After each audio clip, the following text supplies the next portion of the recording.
Hello, જય સ્વામિનારાયણ, જય શ્રી કૃષ્ણ, જય માતાજી. આજે અમને બનાવ્યું ગવારનું શાક અને સાદી ખીચડી અને ભાખરી.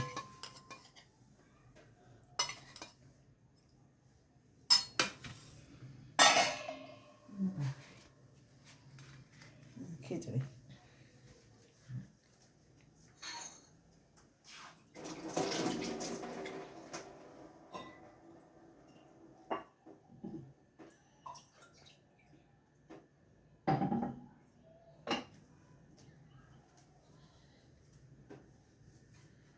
આમાં આજે દેશી રીતે કર્યું. ખીચડીમાં માખણ નાખી દીધું હતું ચડતી વખતે, એટલે ઘી નથી નાખ્યું.